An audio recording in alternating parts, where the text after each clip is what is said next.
And good evening, everyone. It's Bill from Weird Fantastic Toy Adventures, and you're watching Late Night.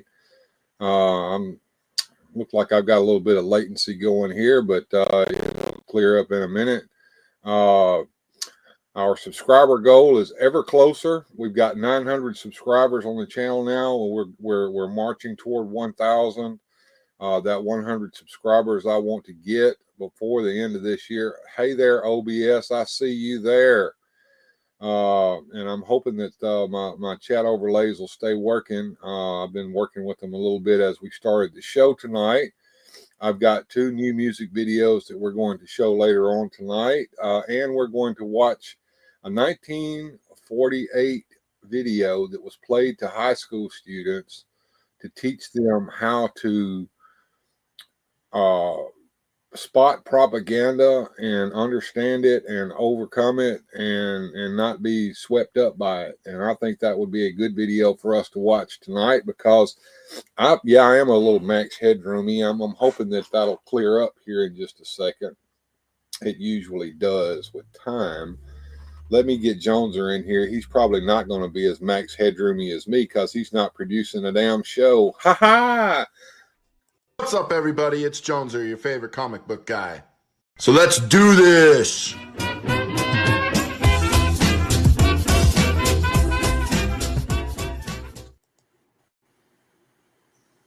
Max, headroom.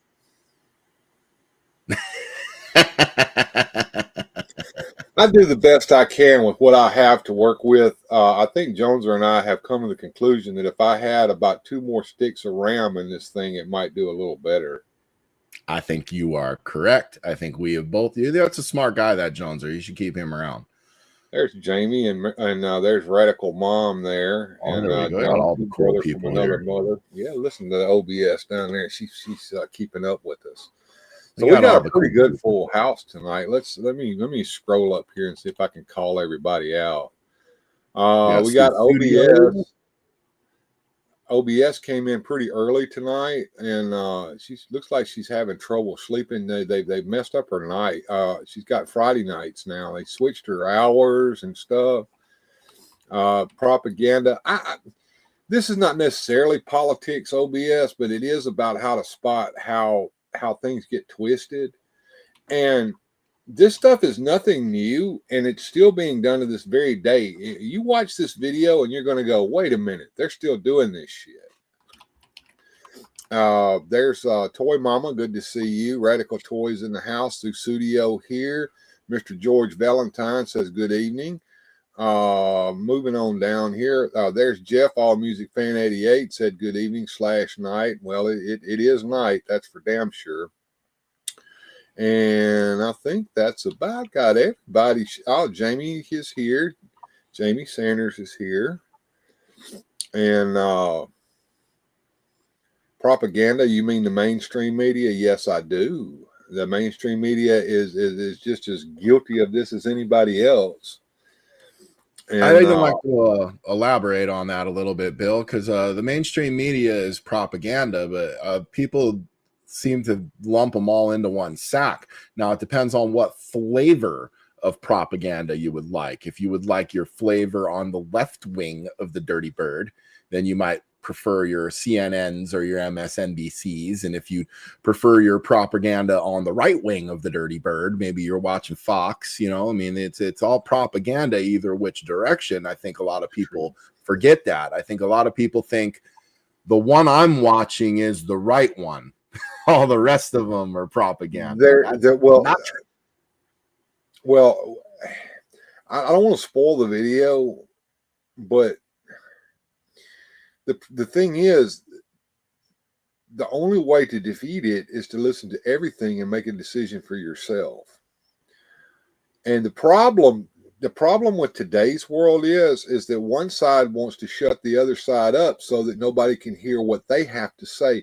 You don't have to agree with them, but it helps to understand where they're coming from in order to make a decision about what you feel is right. Now, yes, there is an absolute right in this world.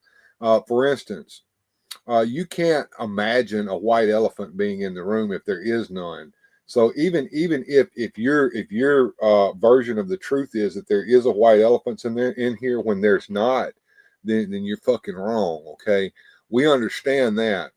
But as far as nuances of the world goes, you do have to look at this issue and this issue from both sides in order to find out where you fall on that. Do you fall all the way over here or all the way over here? Well, we normally don't.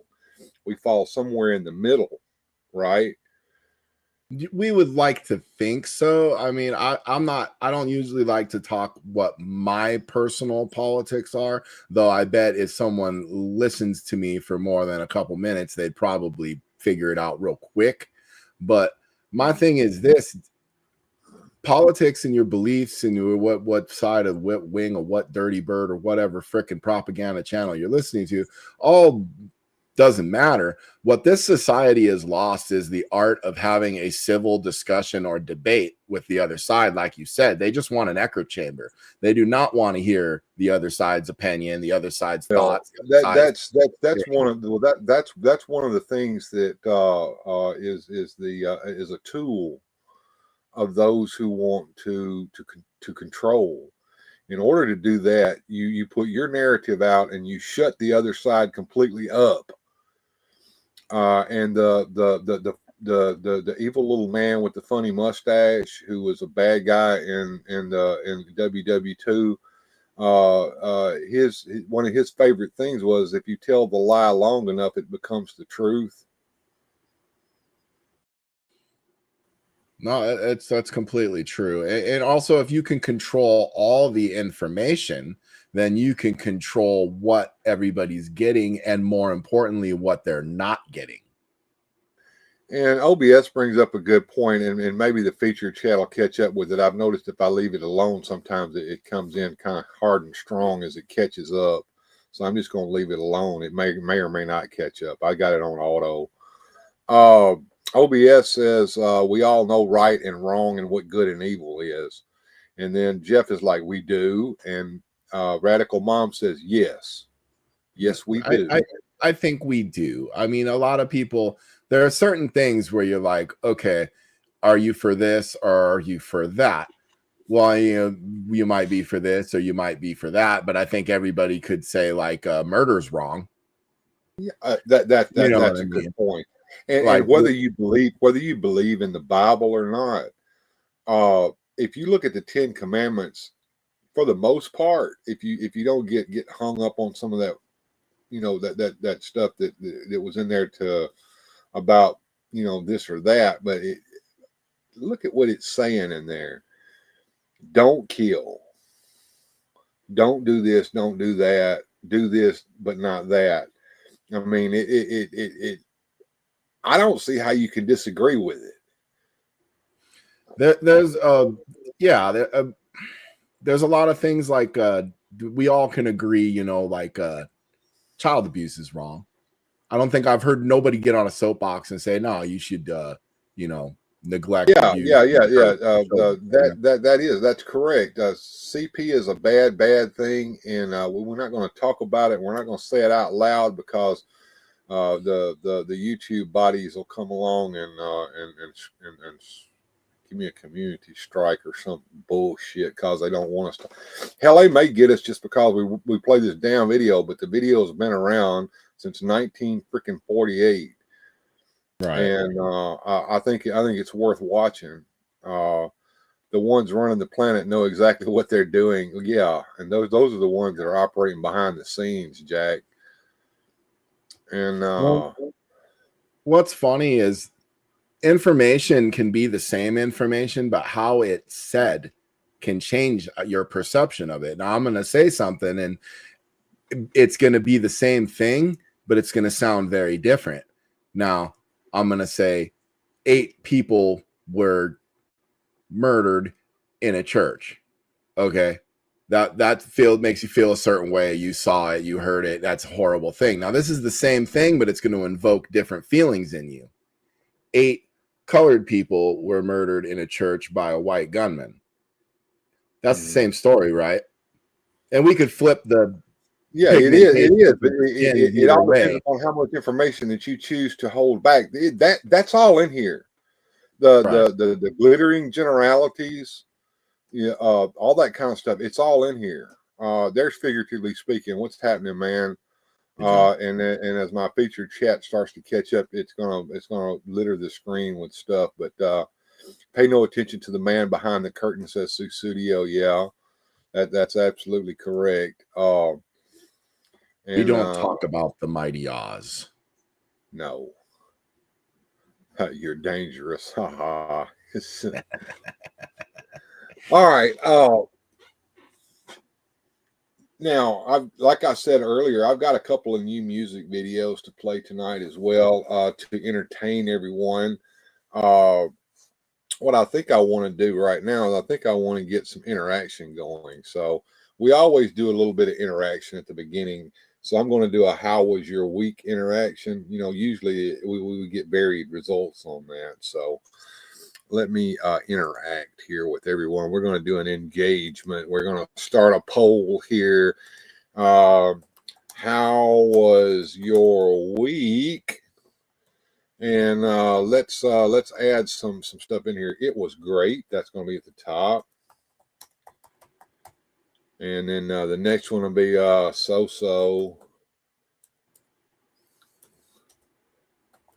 And meh. And then add an option here. Barely survived. It sucked balls. There you go. That's the one I'm picking. Yeah, and that should do it right there, and we will see what it goes to from that. And there is your interacting poll. Right now, it sucked balls is at 100%. My week was actually better than normal. It could have been better. It could have been better, and it could have been worse. But it's not so bad that it was so. So I'm kind of leaning towards it. It was great. Sucked some balls, big, fat, hairy ones, and it wasn't very fun at all. And I tried not to let it ruin me because it started that way on Monday and then just progressively got worse. And I tried to. Did you help it any?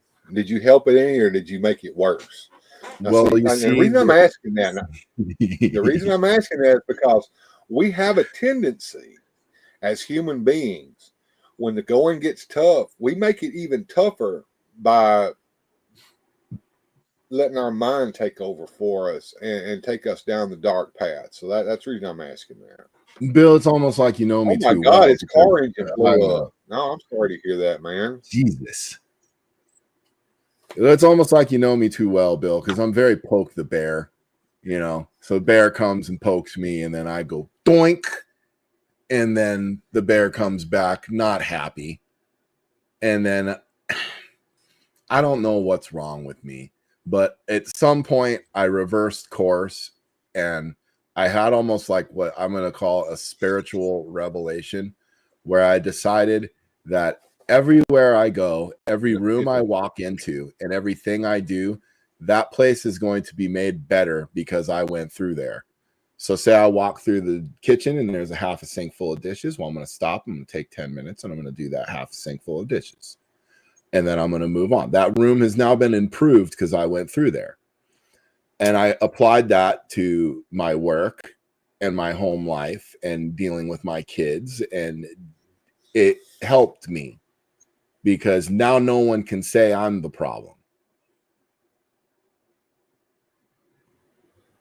Yeah, let's see what OBS here says. A dickhead at work being means to me for no reason.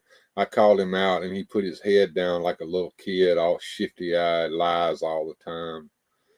Susudio, that's a long one, and I don't know why it's black on the screen. I took Dad to an appointment for an iron infusion, and he wound up in the ER because his blood pressure.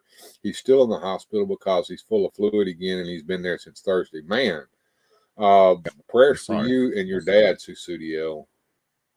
Yeah, that's terrible. My week was a lot like OBS's. I had some let's call them disagreements, at my place of employment that weren't good. And I'm not going to get into detail, but because it's better to, if I can't say something nice, then I shouldn't say anything at all. But I'm just going to say Thumper, what did your father say? But we weren't blowing kisses at each other and holding hands and singing songs. And eventually we got back to some formal level of cooperation and got some things done. And that's what matters. Well, George Valentine here brings up a point. Things usually work out, so you just have to be patient and wait for it to actually happen that way. Yeah, I agree with that. It's wise. Yeah, I've had an interesting week personally. I think we're getting better off as far as producing quality parts where I work at as a result of a lot of blood, sweat, and tears. Not all of it mine. Jones and I talked about that earlier. I can't get into a lot of detail on that either, but let's just say that I can see a glimmer of light at the end of the tunnel, and I hope like hell it ain't an oncoming train.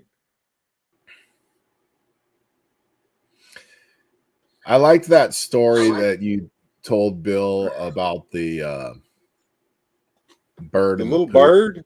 Yeah, okay, we need to get into that later. I've told it before on this channel, but a lot of people may not have heard that little story, and Joneser absolutely loved it. Dude, I tried to repeat it tonight and I messed it up. Oh, well, you'll have to watch this video over again and cut the part out where I tell the story. Okay, there was a little bird. And as the autumn was beginning to turn to winter, all the other little birds decided to fly south for the winter. And they told him, they said, you need to get up in the air with us and fly south because it's fixing to get really, really cold up here. And the little bird said, I don't have to do nothing. I'm going to stay right here. And winter progressed and he stayed right there, and it started to get colder and colder and colder, and the rain began to come, and the rain was turning into sleet. And he changed his little mind, and he decided that maybe I should go south for the winter. So he took flight, and he got up into the air, and the sleet turned to snow, and his wings began to ice up, and he couldn't fly anymore, and he fell from the sky, and he landed in a field. And he lay there on the ground shivering, and he began to freeze to death. He surely would have died had a cow not came along and shat upon him. And as he sat in the warm cow patty, it revived him and brought him back. And he began to chirp and sing and tweet. And a cat heard him inside the cow patty and dug him out and ate him up. Now, there's a moral to this story. There's several morals to the story. Okay. The first moral of the story is that those who shit upon you are not necessarily your enemies. And those who dig you out of the shit are not necessarily your enemies. And the final moral is, if you're warm and happy in your little pile of shit, keep your goddamn mouth shut. You kind of mucked up the end part where you said the one that digs you out of the shit is not necessarily your enemy. I think you meant to say the one that digs you out is not necessarily your friend. That's correct. The one that digs you out is not necessarily your friend. That's right. I screwed it up. My bad. But yeah, those who shit upon you are not necessarily your enemy, and those who dig you out of the shit are not necessarily your friend. And if you're warm and happy in your little pile of shit, just keep your fucking mouth shut. I better be good or I'm gonna smack you. I liked it because, and I can't get into detail, but it was very profound from my point of view, from my work week that I do not want to get into on air. But that moral hit me like a ton of bricks and all the places it needed to hit. Yeah. And there's another little saying that we used to say when I was in the Army. It's called embrace the suck. Because sometimes you've got to travel through the suckage in order to get something good to happen for others. So you suffer for them. Embrace that suck. Where I came from, we used to tell that is learn to eat shit and like the taste of it. Yeah, it's pretty much the same thing. Well, let's go and think about some propaganda here, because I'm about ready to show our little feature for tonight, and hopefully we can sit here and talk over it, and it'll be fun and all that good stuff. They got us up. I'm going to make sure that I try to pull the feature down with just a hair. I think it's going to be right here coming through my mic, so that it shouldn't be too bad. Y'all tell me if the sound's bad on it. I try to do the best I can. So here we go. This is propaganda from 1948, and I tried to get the full video. The first video I found wasn't all of it.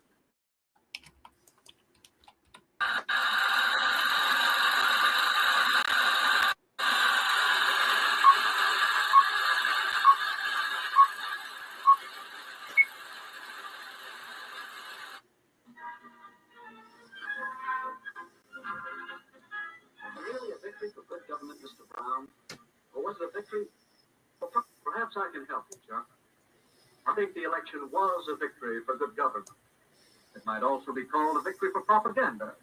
But that would have been equally true if our opponent had won. But that's what I mean. Everybody uses propaganda. Oh, no, not everybody, Chuck. What propaganda? Now, I tend to disagree with the man right here. He says not everyone uses propaganda. I don't know about that. What do you think, Jones? Or do you think that there are people who don't use propaganda in our media today? Do you think that there is a true source of news that is truly in the middle? No, I really don't. I really do think that a lot of the people have agendas and are serving masters and are trying to spin things in a direction that works good for their team. And I do think it's hard to find somebody just kind of calling it like they see it. They should give me a news show. Everybody sucks. Right. Well, the problem with that is we will be telling it from our point of view and putting our spin on it as well. Then I would be guilty of giving it my own propaganda. That's what my point is here. But I think he's trying to bring out a point to this young man. Let's see what he's going for here. Is an important force in our society today. That's why, besides using propaganda, I've been studying it for some years. Propaganda skillfully employed to turn millions of men to a cruel hatred of their fellow men. Propaganda persuades us to help our fellow men. The products of our factories are also known around the world through propaganda in the form of advertising and salesmanship. The study of history reveals a great deal of propaganda that has been used to fight wars and win wars. Propaganda can also be used for peace. So you see, Chuck, propaganda is important. Well worth any time you give. Study. I see that. But how can you study it? Well, you can begin by investigating the techniques of propaganda. Here, I've listed some of the main ones. Glittering generalities, transfer, name calling, card stacking, testimonial, plain folks, and bandwagon. All right. I'm going to stop it right here so that we can look at his list, and those of you watching the replay can see it. Glittering generalities, transfer, name calling, card stacking, testimonial, plain folks, and underneath Joneser's comment there is bandwagon. Every one of these are being used to this very day. Hey, screw your feelings. He said, stuff of the SJ weenies now. Yes, it is. But see, the thing is, the Apostle Paul said this in the Bible, there's nothing new under the sun. The things that are happening today were happening even back then, although they blamed the commies and the bad guys from World War II and all that kind of stuff. But this stuff happens, as Joneser said, on both sides of the aisle. And as far as I'm concerned, those guys up there are all evil. But start watching these after this is over with, and you'll start seeing this happen. You know what's funny to me, Bill, and I heard somebody say this. I don't remember if it was a stand-up comedian or if it was just somebody making observations, but they said, you know, when you study history and then you look back on it and it turns out that the good guys won every war every time. That's crazy, right? I mean, how did that happen? It's almost like the people who won the wars wrote the history books. Wow. Yeah. That's true. The winners always write the history books, and the winners always make themselves into the heroes, correct? Correct. So the good guys won every time, right? If you say so. Some people may beg to differ on that one. Let's start with glittering generalities here. I'm sure he's going to go through this list one by one and show us examples of what he's talking about so you can understand. You'll find these techniques used in many places, in many ways, for many different purposes. Your job is to recognize them when you see them. My first job is to understand what they mean. What is a glittering generality? Well, let me see. That headline you were quoting, a victory for good government. Good government is a phrase we use many times during the campaign. We said the mayor stood for good government and promised good government. But it's true, isn't it? What's true? What does good government mean? Is the mayor's idea of good government the same as yours? I see. It's a glittering generality, one of the best. There's another. Yes. And why do you suppose our opponents chose that phrase? I guess because everybody likes a real American. Right. And they wanted to transfer that liking for a real American to Mr. Butler. And that's what you mean by the technique of transfer. That's it. Now let's see if you can recognize another technique. A day or so after that poster came out, I said in one of my campaign speeches, our opponent advertises himself as a real American. I say he is unreal, unrealistic. He is a visionary, a theorist, a dreamer. He is so thirsty for public office that like a weary traveler in the desert, he sees a mirage, and he is trying to sell it to you as real. There. Now, what would you call that? That's name-calling, visionary, theorist, dreamer. That's right. And those are very polite names. But now I want you to listen to something else. For my collection of propaganda materials, I've made a special record of part of Mr. Butler's radio speech. What'd you say there, Jones? He has a collection. You know, I collect things too. So it's kind of funny to me. A guy collects propaganda materials. That makes me think he's got an agenda. I just collect toys and comics, but you know, what he wants. Well, you got to understand who this guy is. I don't know if you caught it or not, but he's the campaign manager for the mayor. Then it's his job. It's his job, so that's why he collected. Now, let's see what he's going to play for us here. Now we saw a couple of things. Now we saw the glittering generalities. I see that constantly in the news. Then we saw the transfer. You know, the mayor's a real American. What does that even mean? We'll get into that in just a minute. And one thing I wanted to point out with the real American, if you look at how he did that, it says the real American. Like the word real is bigger than the other words. So that the other guy's probably an American too, but he's the real American. Oh, yeah. And he's fixing to play some stuff for us. But the other one is name calling. And that seems to be the big ticket item today. Is you got somebody that you disagree with? Well, let's call them names. Let's plaster labels upon them. They're ist and they're phobes and they're this and they're that, and that makes everyone who is not paying attention to what's going on think, oh, this person must be bad because of all of these names that they're calling them. All right, let's start and let's see what he's got to show us on his record there.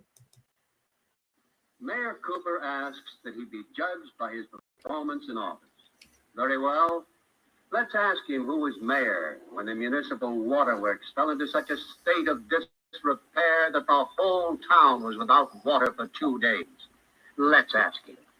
But no, let's not. It might embarrass him. You recognize the technique? No, I don't. It's a tricky one. Is it true about the waterworks? Partly true. That's what we call card stacking. Cooper was mayor when the pumping station broke down, but it was the men in office before him who allowed it to get into such a rundown condition, and it finally gave way before he could get anything done. I see. And card stacking is choosing some facts and leaving out others and arranging them to suit your purpose. That's the idea. That sound familiar there, Joneser? You know, I might have missed that. I was responding on the chat. We're talking about card stacking there. The mayor was accused of being the mayor when the waterworks fell into disrepair and the town was without water for a couple of days. And they're pretty much blaming him for it. So the kid's like, is that true? Well, yes, partly true. He was the mayor when that happened. But the reason it was in disrepair was because the person who was mayor before him didn't allow the maintenance to happen that needed to happen. So he pretty much inherited that problem, but he's blamed for it because he's in office when it happens. Ooh, that sounds real familiar, doesn't it, Jones? Yeah, we still use that one to this day. I've heard this many times when one president or another has a good economy or a bad economy. If the guy they like has the bad economy, then they say it was the other guy before. And if the guy they don't like has the good economy, and they say, well, that's just a holdover from the guy I did like before. And, you know, they always try to pull that one, which I always find is funny. Well, it is interesting because you have to understand that whenever you make an economic decision like that, the changes from it do not happen overnight. For instance, you remember all the free coof bucks that everybody got? Yeah. We're suffering for that now. Everybody was happy then when they got their coof bucks. We all ran out and used our coof bucks to buy all the shit that we wanted because we had money falling all out of our ass. And now you can't buy fucking bread and milk and eggs because the inflation has jacked that shit up so high you can't afford it. Yeah, boggling your mind. How about those freak men and women who marry serial killers in prison? Ooh, yeah, I know what you're talking about on that one. Let's move along here and see where he's going to go from here. So we've seen card stacking now. Did you see our little campaign movie? Yes, a couple of times. Well, let's look at it again. As an example of propaganda techniques. It was a testimonial, wasn't it? Yes, we used other techniques too. See if you can spot them. Did you get the light, please?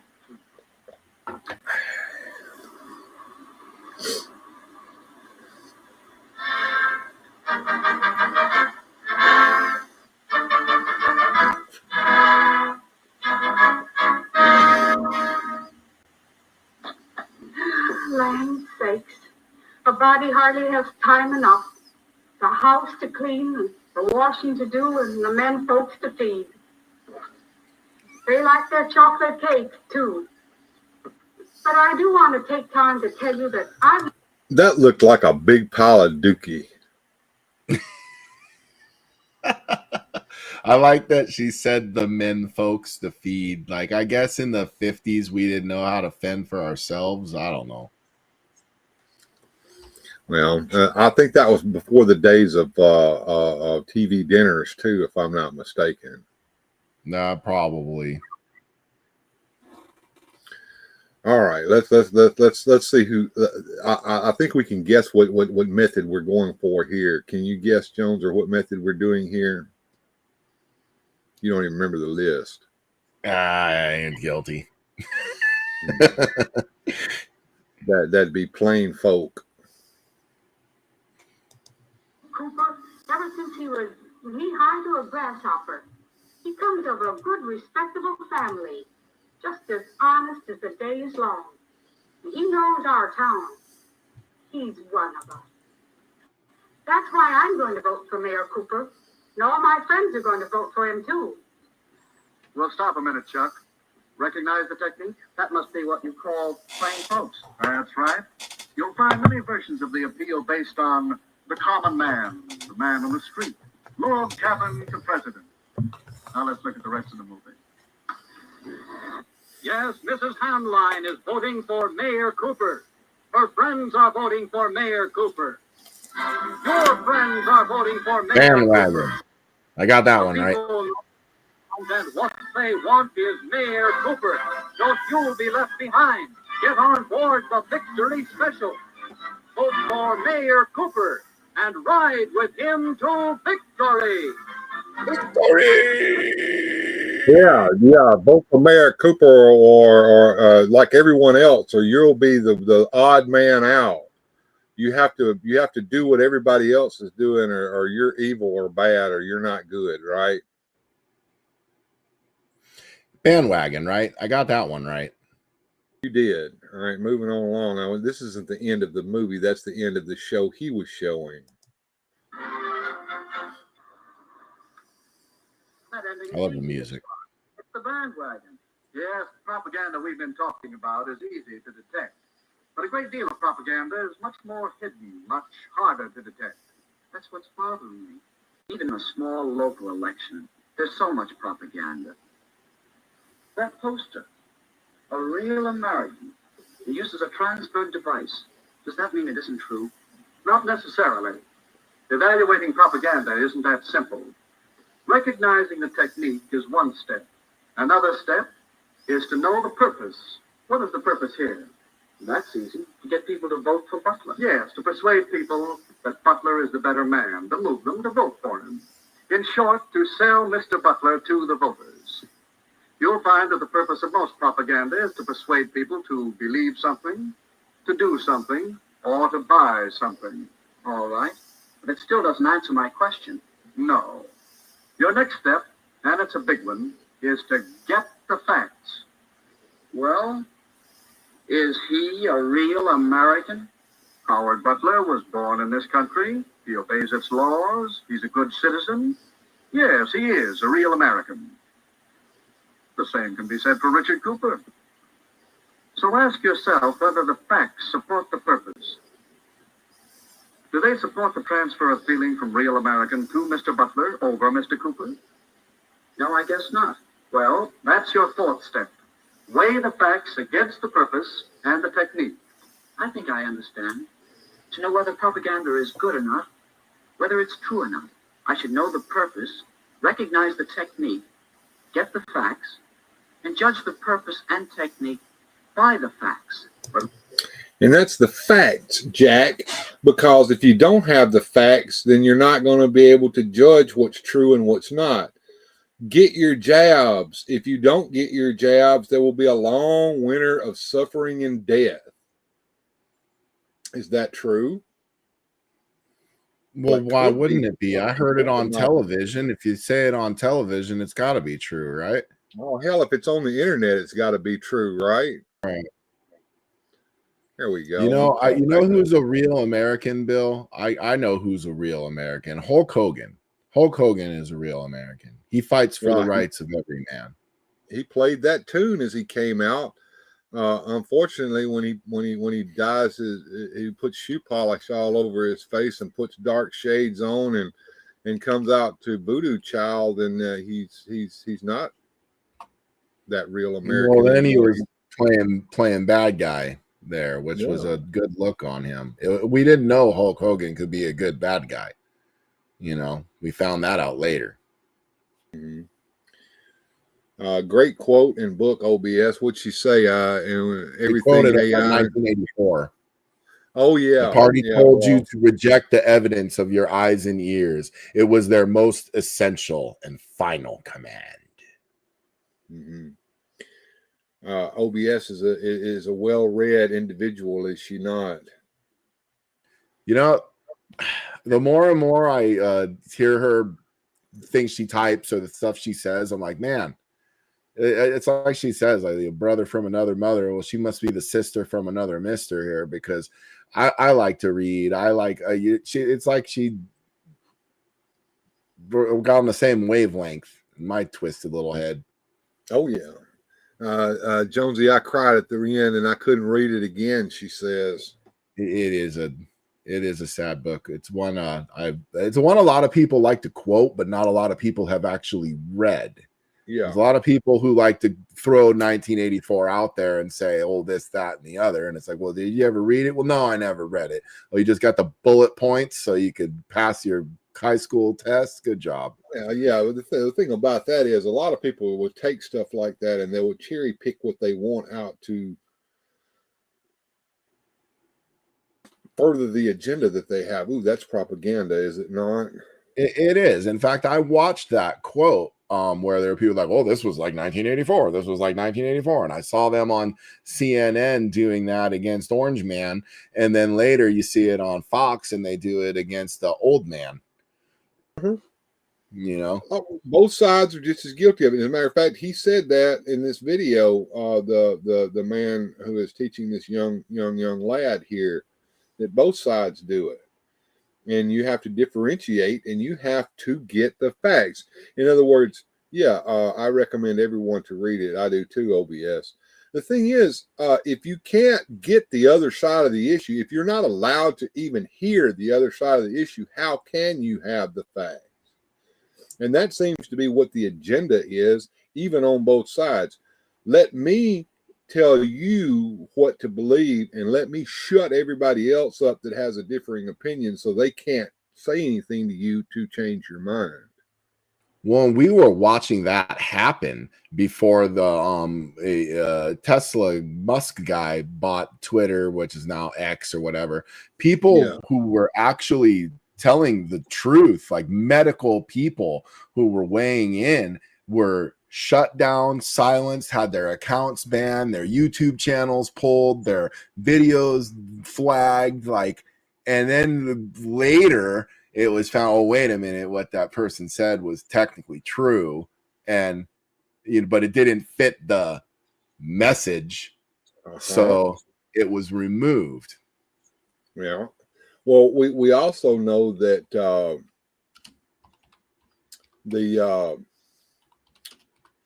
I don't know what word I can use without triggering something, that thing that happened back in the 2020 and 2021, the COOF was created in a lab in that country over, that Oriental country over there that I'm not even going to name the name of, but and then they shut everybody down who said that, but then it turned out to be true. Right.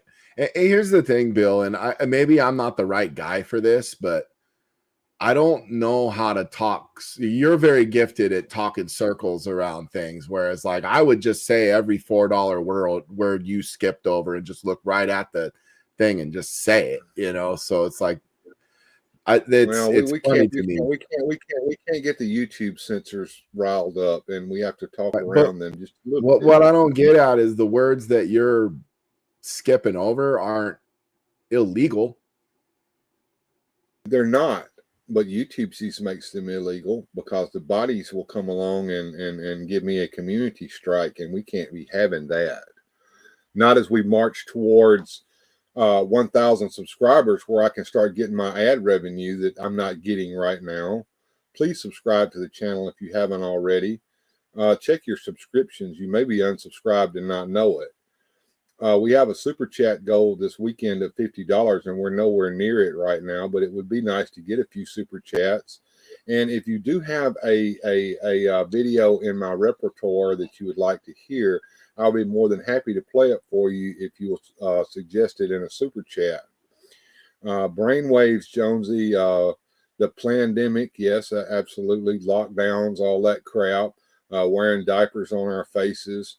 And I've often said this before, if that diaper on your face is supposed to stop a microbe from coming in, wear it and do drywall work and tell me if it keeps microbes out. You can spell things different and make a code reference, and people know what you're talking about. Oh, that's when you're talking about the corn. And a lot of people like to watch the Corn Hub and see the ladies, or they go to the OF page and they look at the ladies who have their buttholes out. You know, I don't want to get sidetracked talking about erotic entertainment. I'll try my $4 word there, but I do think that that's one of those things that's almost kind of a detriment to society in a way, because I think it's desensitized people, you know, like there's a whole generation of kids that have grown up with it. Whereas Bill, when we were kids, we had to like search high and low to find such things, or maybe you got lucky at a dumpster out the back of the liquor store. You might have seen a peek on the rack, you know, or whatever. But like now they can just pick up their phone and type whatever sick thing I want to see.com and get instant gratification to this thing. And then they go out into the world and they start to think that this is how actual love making and things like that actually are supposed to be. And no, I'm sorry, but this is probably not how your real life's gonna go, you know. And it's kind of funny to me that you got this whole generation of fools who think that this is what it is. And I guess for some people it is, but I don't know. To me, that's a whole other world. OBS wasn't talking about corn, but I will say this: the first rule of the internet is, no matter how sick and depraved it is, no matter how dark you go in your mind, there's somebody on the internet doing it. The second rule is that there's somebody paying them money to watch them do it.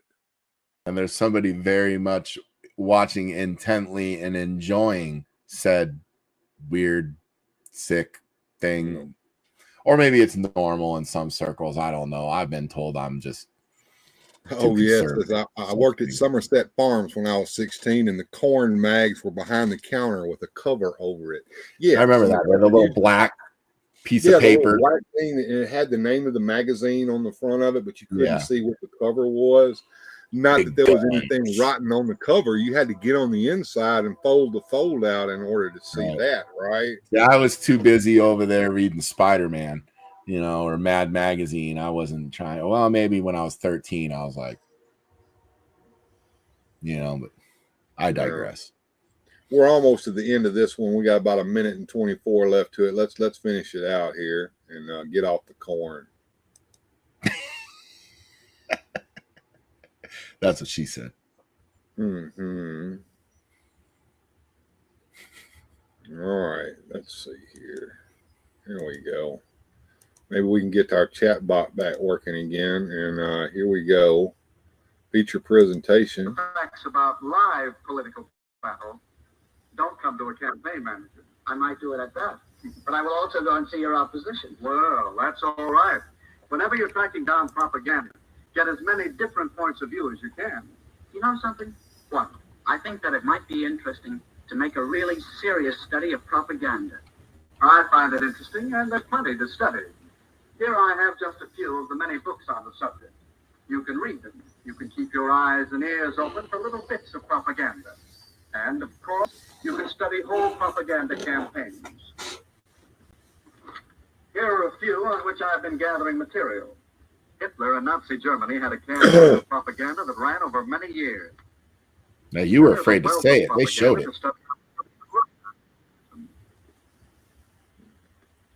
There's propaganda to study in our own American elections, national as well as local, and in many of the major issues on which elections often hinge. So, bad guys from World War II did it. Commies did it. The Reds did it. But the U.S. government does it too. And it happens in politics. Oh, my. We're talking about the Mad Donna there, aren't we? Yeah, Mad Donna was her little thing that was in Play Guy magazine there. It was an old photo shoot that she did that they dug out of the weeds after she got popular. And did it hurt her any? No, it helped her. No, and she did some new ones too. She even had like a whole book with like pictures of her and like Vanilla Ice in it, and or at least so I heard. Oh my! Look what OBS is written there. That's what got us canceled over there in the you know what. Nobody canceled us. Come on. No, they didn't. No, they didn't. They didn't. They thought they did, but they didn't. Screw them. Well, if I don't learn about propaganda, it won't be because there's no way to study it. That's right, Chuck.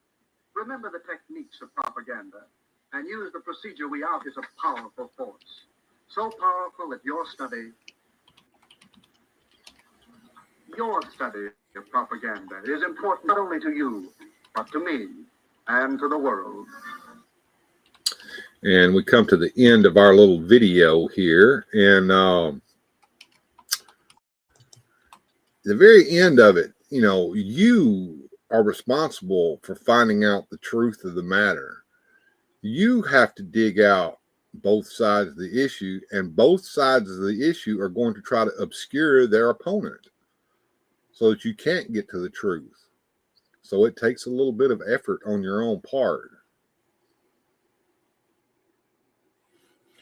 Or wasn't there a thing where they were talking like, well, there's a alternative facts or alternative truth, or, you know, like, isn't truth or facts? Like, you know, I mean, we've gotten so far into this. We're getting into a deeper issue here. That's these people who say that the truth is what I believe is the truth, and it doesn't matter. That's when I was talking about the elephant in the room.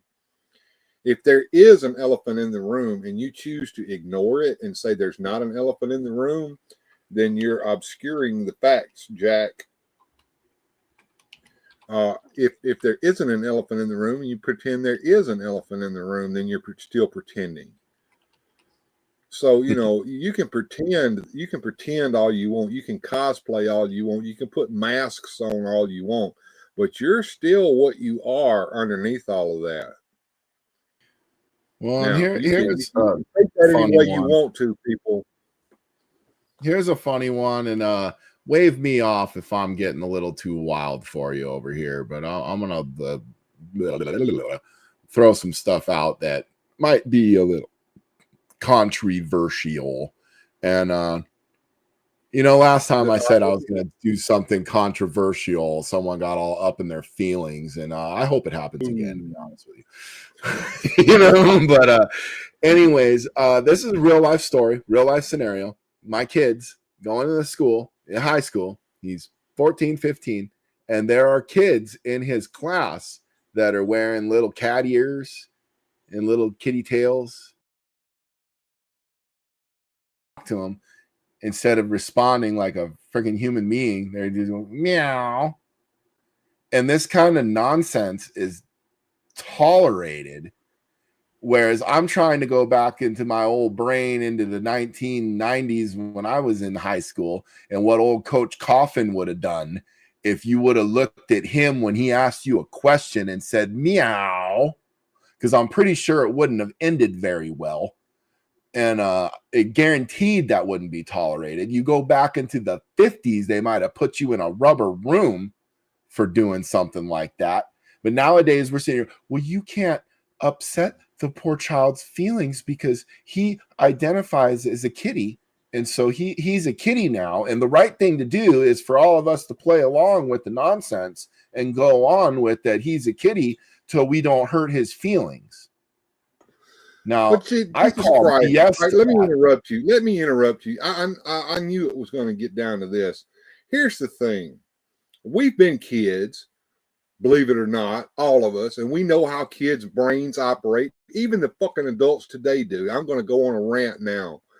What does a kid want? Attention. How do they get attention? By doing dumbass shit like that right there. And if you allow them to do it, they're going to continue to do it, right? Correct. And if they really are mentally ill, they need to have treatment for their mental illness. But I don't think they're mentally ill. I think that they're all out for damn attention. I think a lot of what's going on is attention. Does that mean I don't believe that there are mental illnesses? There are. but it's not as prevalent as you see on the freaking internet. Here's my Kids thing. He back wants to then be a got kitty, there. they just treat him like one. We'll put a litter box in there. We'll freaking stick his ass in a little kitty kennel when he's not listening. He can go to the vet and he can get all the shots. And we'll, you know, if he's a dog, we'll just tie him to a tree and put a little water dish by him, you know. There you go. I'm going to tell you what happened back in my day. And I don't see anything wrong with it as long as it's not abuse, as long as it's used properly. And that's the Board of Education being applied to the seat of understanding. It solves a lot of issues. Well, yeah, they ain't gonna freaking let them be kitties, and they're busy whacking them with a stick. You know what I mean? They're not gonna be saying meow. They're just gonna be saying ow. Yeah. But I mean, that's some real stuff. My kid came home and he told me that. And then when we go to like, you know, parent teacher conference or whatnot, and I asked the teacher, like, and he, oh, absolutely not. That's not happening. And that's nonsense. And I'm like, no. I've not only heard this from my child, but I've heard this from several other people. My kid's here to learn about math and science. I've seen videos on YouTube about this very issue, and the idiot blue-haired teachers who allow it to go along. They're the ones that are reading corn books to your children that are disguised as children's books. Right. No, and it's gotten away from us because now the people who call it out and say this shouldn't be, they're like, well, you're just an intolerant, hateful, some kind of ism, whatever, and now you're branded as propaganda, name calling again. Oh my! Correct. I was in a very small town, graduated with only 300 kids. There were one or two bullied, but they ate their snots in front of everyone. So well, here's what I had this discussion with my daughter a long time ago. Boo hoo, I'm bullied. I said, take a step back and start paying attention. It took me a long time to understand this. I was almost an adult when I finally got it. Everybody got theirs. But every time it happened to you, you forgot about them getting theirs and you joining in with everybody else. Now it's just you getting it, right? It's true. I tell you, I was a little younger when I connected the dots in bullying. And I think I was in second or third grade. And there was this girl, her name was April. And for whatever reason, it's like, okay, everybody ever raised chickens? You have a chicken coop, right? Well, there's one chicken in the chicken coop. All the other chickens peck on and beat up, and there's a mangly, pecked on chicken. And, you know, a farmer thinks, oh, well, the best thing to do is just remove the chicken. All the other chickens are pecking out of there, and then we won't have that. Well, then they'll just pick another one, right? That's how it is. Humans are the same way. So there's this girl. They're all picking on her. We're all at the lunch table. And when she sits on one side of the lunch table, all the other kids went to the other side of the lunch table and left her there alone. And then she's like, well, what? You know, I didn't understand. So then she went to the other side where all the other kids were, and they all jumped up and ran over to the other side. Now I'm over on the other lunch table watching this, and this goes on and on. 2 or 3 days, she started to cry, and she doesn't know what she did wrong. And then she's just sitting there by herself crying. And old little Joneser walked over there from the other lunch table, slid his little tray, and sat down next to her and said, that's okay. I'll sit by you. So I connected the dots very young at what is cruel and just mean for no reason. Well, kids and then once I did it, guess what? Another kid over there and another little girl over there walked over. The next thing you know, there was a bunch of kids sitting by her, and everything was fine. And all the other ones, they're like, you're gonna sit by her? And it's like, yeah, it's fine. Leave her alone. You know? So sometimes it just takes one to stand up for what the right thing is, and then the other people who knew what the right thing was the whole time but didn't want to stand up to the crowd. So like, I never liked people picking on people, you know. I mean, granted, you know, like she was saying, some kid eating his boogers, well, you know, come on, dude, what do you expect? You know, but a lot of the picking on kids are mean, and they do this stuff for no reason. And when they find someone that it bothers, they do it more. Oh yeah, the reaction is what they're looking for, if I'm not mistaken, and they carry things to the nth degree too, and they don't know when to quit. You know, fun's fun, but then it goes beyond fun, and then it's time to stop that shit. And that's when adults are supposed to step in, but they're too afraid to do that now. You want to know the best part, though? This story has a great ending. This girl, April, when she was a late bloomer. You know what a late bloomer is, right? She was very plain Jane when we were elementary school kids. When she got into high school, and guess what happened when this little late bloomer bloomed? She was a hottie. And guess what? She remembered who was nice and who was not nice. And it was kind of funny to watch some of the cool kids get their comeuppance, and they wanted to hang out with her now. And she's like, nope, she ain't having it. You're mean to me. You made me cry in 3rd grade. I ain't going out with you. So it was funny. I was proud to watch her get her revenge. Goes around, comes around. I loved it because, yeah, she was kind of plain Jane, and thick glasses and freckles and whatnot. But, man, I'm going to tell you, she went from a freaking 1.5 to a 7.9 off the Richter scale, you know, in high school. And it was funny to watch it happen, and good for her. Absolutely. And like I said, the chickens do come home to roost sometimes. There are consequences to your actions. Sometimes they happen a lot later on, but they do happen. There you go, Jonesy. Like in South Park, when Bebe came to the school, more developed than the others. Correct. I don't watch South Park anymore. Is it still on TV? You know, it probably is, but I mean, just like any show that goes on too long, there's nothing going to beat the magic of the first couple seasons. No, the longer it goes, I think the more. Yeah, I think the longer it goes, the more it's played out, and eventually it's just not as good as it once was. But that's just my opinion. Law of diminishing returns. I see. Johnny Sorensen has joined us. Jamie Sanders is here, and Mike Fee's with us as well. Hey, guys, how's it going? And it looks like I'm not going to hit my goal this weekend. I see 0 down there at the bottom. Oh, well. Let's get things started with some fun, guys. We've talked about all the serious shit that I plan to talk about tonight, and it's gotten way too serious for me.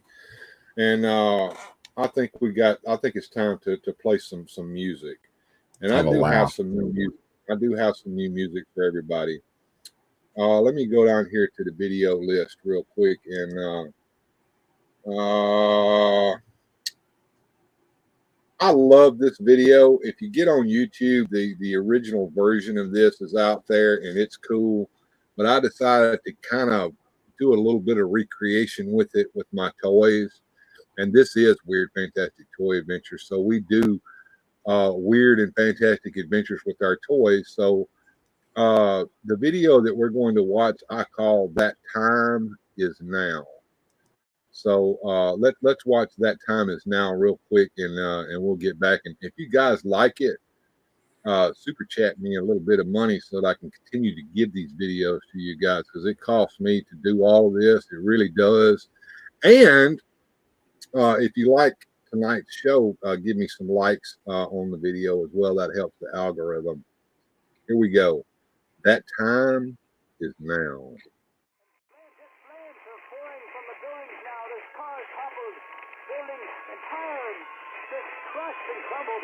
I'm not sure if it's safe to report from my vantage point. I really need to leave. So the sensors inform me that the surrounding areas are in ruin. I see some people running now. In the opinion of this reporter, if this nation, or in fact the world, ever needed heroes, that time is now. That time is now.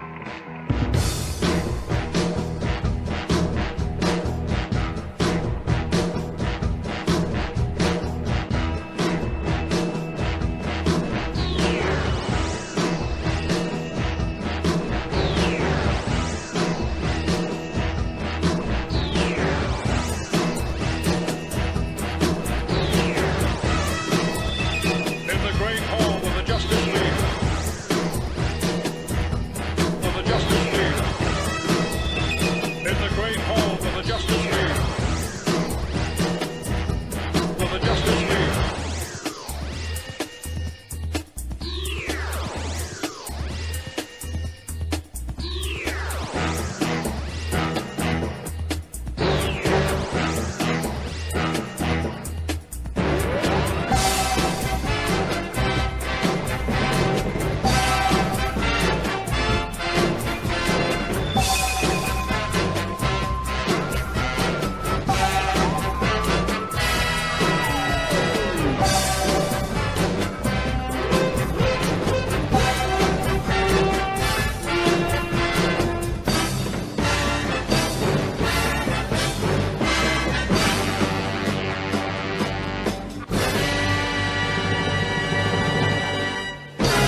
What do you think there, Joneser?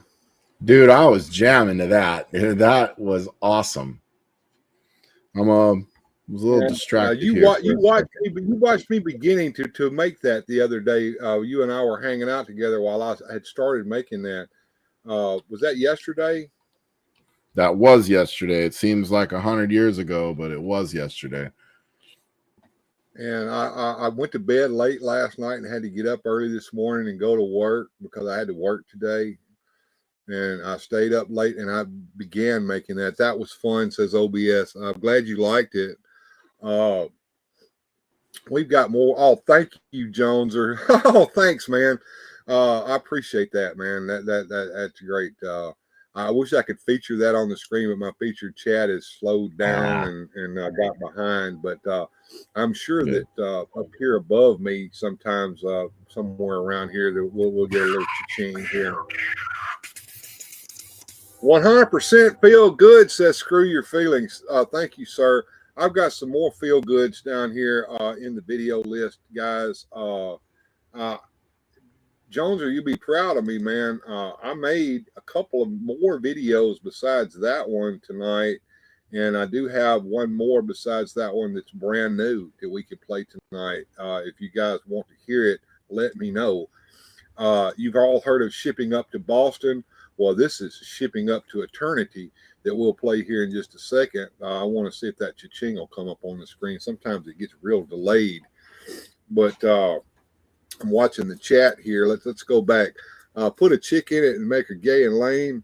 Yeah, we're not going to do that here on the Weird Fantastic Toy Adventures. We're going to play it straight, guys. And that, don't get anything twisted here. I don't hate anybody. There it is. OBS just donated $10 by tip. Thank you so much, OBS. So we can say that there's $15. My little bar hasn't moved. Oh, look, it moved. It got your $5 there, Joneser, and OBS put $10 directly into my. Yeah, OBS uses the Streamlabs up there. I've got that pinned up there at the top. Feel free to do that. There's Motu Joneser donating that $5 through a super chat. The super chats are going to make the bar move, but the Streamlabs counts too. In my opinion, I need that money. If you don't want to give YouTube any part of that money and you want to put it directly into my account right now, that would be the tip on Streamlabs. And but I think you got to have PayPal to do that. Oh, I've got me, dude. I got the PayPals and all that crap. Oh yeah. Well, the super chats do help. Okay. I know some people don't want to give YouTube their money, but in order for me to get my money, YouTube says I have to have at least $100 built up before they release a check to me. And that's why we have these little goals that we set for ourselves, is to keep that bar moving. My goal is to get something from YouTube once a month. And if I can get to 1,000 subscribers, that will help. The ad revenue will help. But the ad revenue is just pennies on the dollar.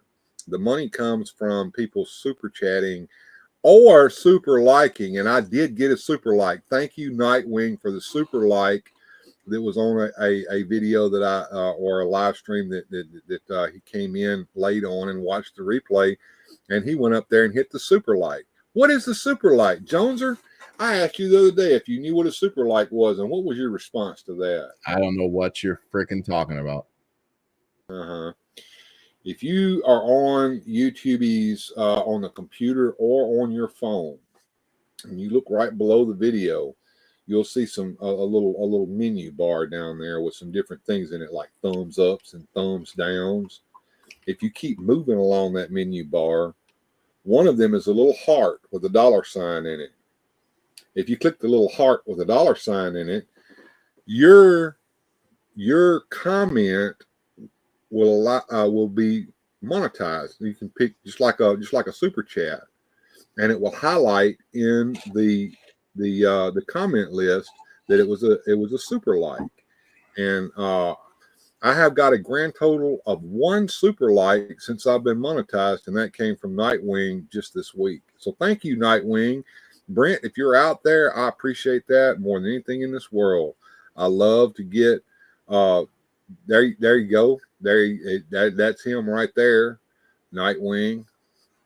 So thank you, Nightwing. I appreciate that.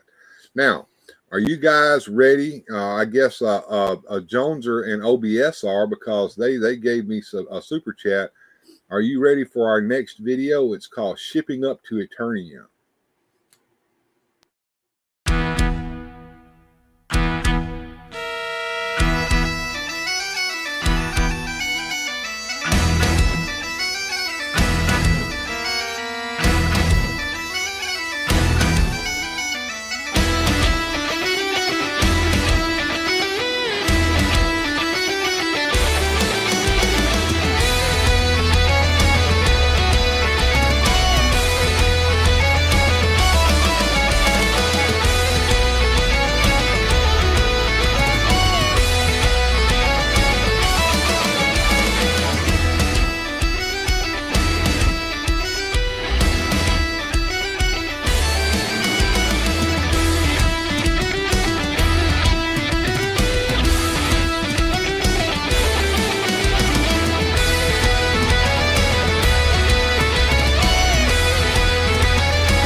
Well, that was definitely weird and fantastic. I liked how they kind of flew through all your different play sets and kept on jamming their little jam.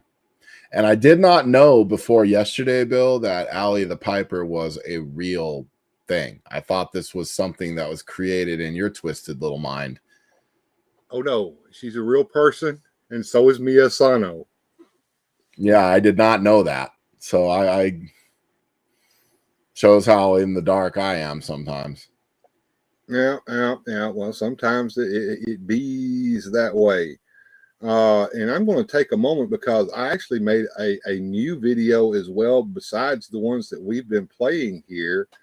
And I've got to add that video into my list because I had just finished making it when you and I started DMing each other on Instagram right before the show. Yeah, just to fill in our audience here, I tightrope walked into this show tonight. Me and the wife were out. We went to my brother-in-law's. We were playing dice with my father-in-law and her friends, and shooting dice. We all playing for money. Yeah, we only play for like quarters and nickels and dimes, or nothing like life-changing. You know, just more to have fun. But you know, it was a nice night out with the wife where we get to reconnect and the kids away and, you know, and do our thing. And then at the same time, you know, because I told them I'd be here, and I am a man of my word, although sometimes I'm a man of my word that's a half hour, 40 minutes late, but I am a man of my word. I told them I'd be in a little after 9, and it was a little more 9:40, 9:45-ish when I tiptoed in. And we like to do a little sound check, video check, you know, And so we just barely. Well, we try to get the kinks worked out. It don't always work that way, but it gets better as the stream goes along, and sometimes it don't. But you know how it goes.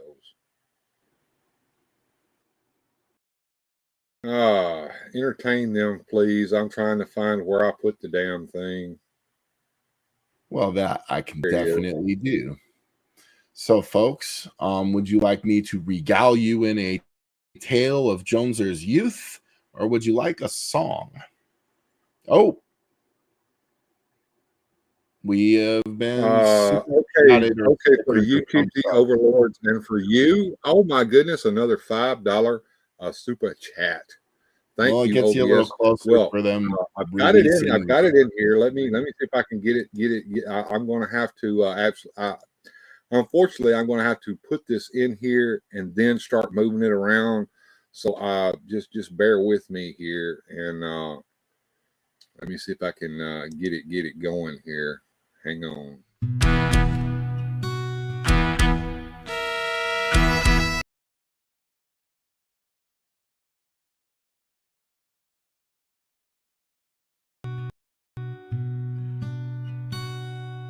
Are you going to scrub?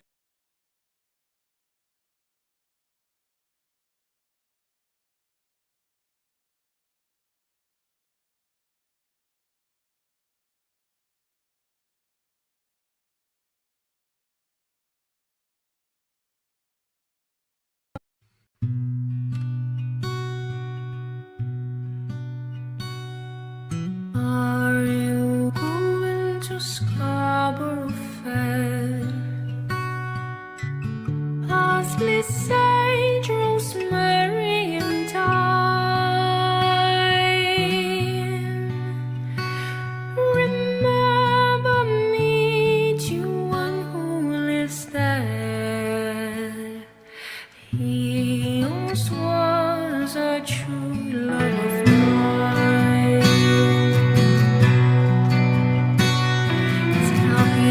To make me a cambric shirt, parsley, sage, rosemary, and thyme. Without no seams nor needlework, then he'll be a true love of mine.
And the super chat did come up on the screen. Thank you, OBS, for the super chat.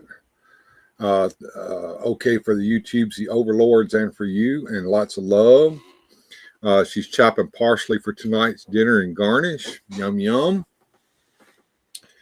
And Jones are talking about getting up and going to the bathroom at night. That's your prostate, brother. You need to go look into that. Believe you me, any kind of urinary tract or stomach issue or anything with my insides, it's been looked at. I am a mystery of medicine. Some of that is caused by the stress at work. Truth be told, and all cards on the table, I had a procedure done Wednesday. They did 9 biopsies inside my guts. Oh, 9. my word. They tell you that you got no nerve endings down there, and they can go stick their tubes down your throat or whatever and clip off what they want. I think they clipped some of my esophagus and small intestine and friggin' stomach and everything else they could reach with their little robotic arm down my throat. And they say, like they said, you got no nerve endings down there, so don't bother you that they took their little clip of meat or whatever. But every day or from the next day at work, I go bend down to pick up a roll or something, and I'm like, oh, like I think I can point to all 9 spots where they got me. Yeah, they told you a story that wasn't true. Right. Well, that reminds me of the doctor when I dislocated and broke this shoulder here when I was in a motorcycle wreck, and they took me to that medieval torture chamber known as the Med up there in Memphis. He came in there and they had finally given me some morphine, which made me not care that I hurt. I still hurt. And then he came in, he said he was going to give me some medicine before he set my arm so that I wouldn't remember him setting my arm. Why did he even tell me that? Had he not told me that, the medicine probably would have took effect. But now my fucked up brain made sure that I didn't let the medicine take effect, and I stayed aware the whole time. And he came in the next day and he goes, "You didn't remember what I did last night, did you?" And I go, "Oh, I remembered everything you did." He goes, "Really? What did I do?" I said, "Oh, you started yanking and tugging on my arm, and when that didn't work, you put your foot on the side of the bed and so that you could pull it even harder."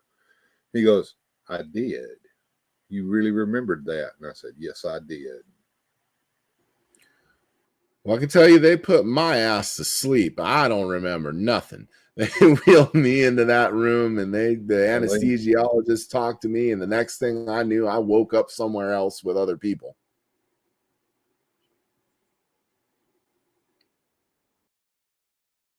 Sleep. I woke up a couple of hours later, and then they kicked me out of the Med, and I was on the mean streets of Memphis, Tennessee. And that's scary because that's in the bad part of town. In the ghetto, on a cold Chicago morning, out there in the ghetto. In the ghetto. And her mother cried. My favorite version of that is played by Elvis Presley himself. Yes, sir. Yes, sir. That's I have a soft spot in my heart for Eric Cartman's too. Sodium pentothal, yeah, I think it does erase the memory, they say, but I thought that was the truth serum. It is. Yeah, so I give you a dose of that, and then I could ask you questions and slap you until I you tell me. remember when they chopped my tonsils out. They chopped my tonsils out when I was 22 years old. And he said he was going to give me sodium pentothal. And I said, "That's truth serum, isn't it, Doc?" And he goes, "Well, that's what they say." And I can remember I told the truth while I was on the operating table. I looked up at the doctor and I said, "You look stupid from this point of view."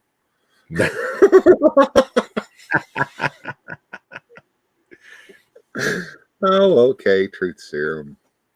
I don't know if it doesn't really make you tell the truth. What it does is it releases your inhibition, so you say the things that you normally wouldn't say. That like alcohol. Oh, yes. Alcohol did that to me. Mm-hmm. Oh, yeah. It'll make you say things that you regret the next day that you really don't believe, but goes through your mind, and so your mouth actually says them when it shouldn't. Yeah, there's a reason why Jonesy's retired and he doesn't drink no more. Because if you put enough shots of whiskey, I become a werewolf. And I get wild. Oh, you're one of those. I don't like those kind. I'm a happy drunk myself. I'm not. Oh, one of I'm those. happy. Don't get me wrong. I'm happy, but I'm howling at the moon, running naked down the street, and I'm having fun. No one's getting hurt by me. I'm just harming myself in the process, making a fool. But Mhm.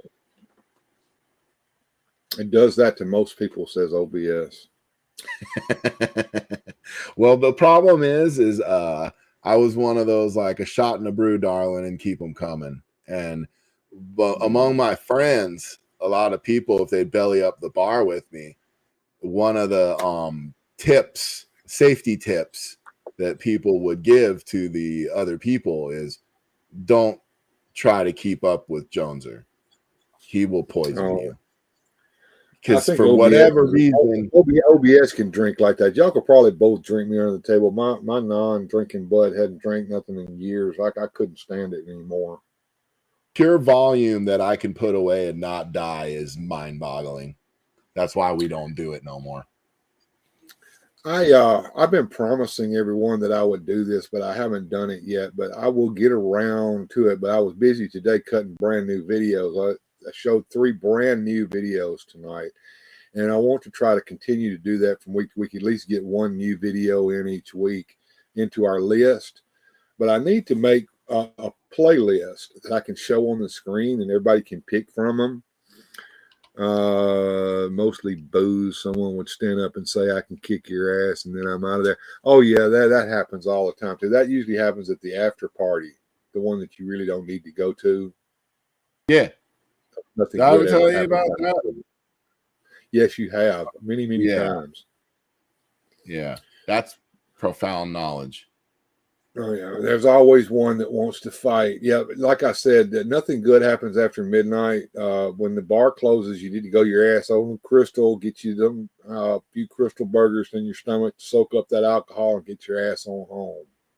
Well, what always sucked for me, I'm 6'3", so I'm usually the big guy in the bar, and I'm more a lover, and I'm more a teddy bear, and I'm not one to go picking on people or do nothing, but I'm also, my wife calls me out on this all the time, I'm a kind of a protector.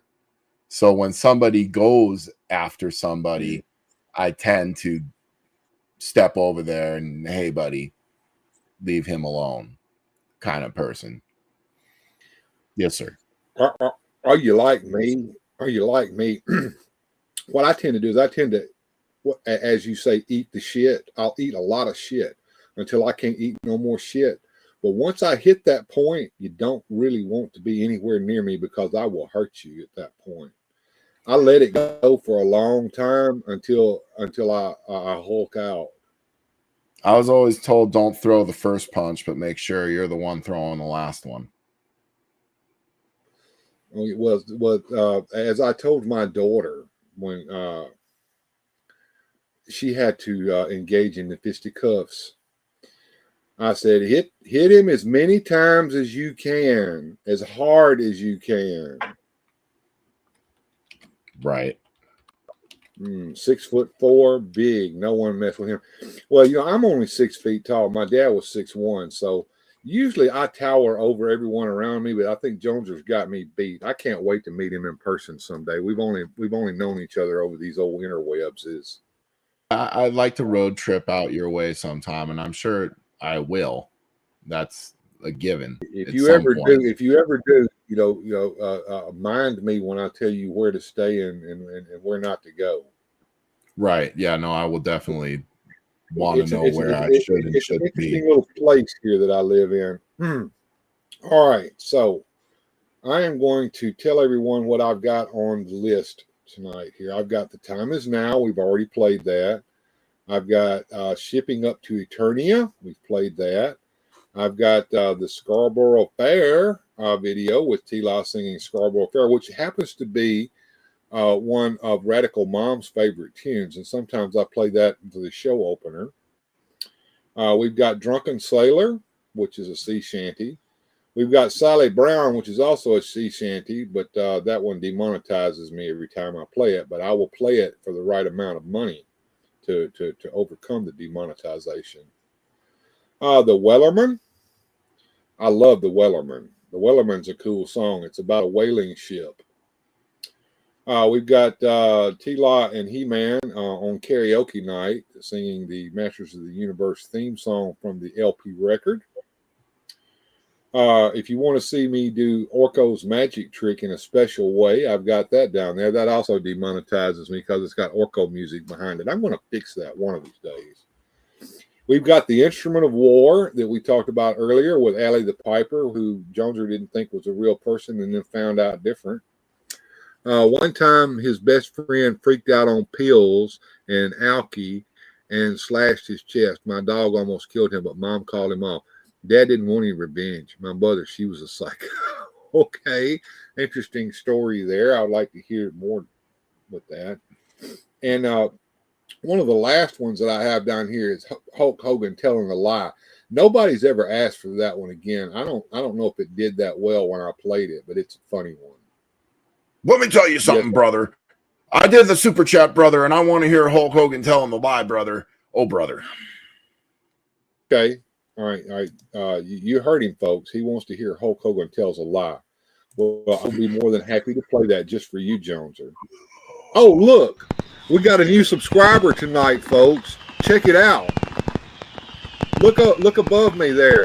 Javier Sanguinetti just subscribed to me, and I apologize for pronouncing your name wrong more than likely, but thank you so much for the subscription. That gives us up to 901. Sanguinetti is going to be my thought. Sanguinetti. Right.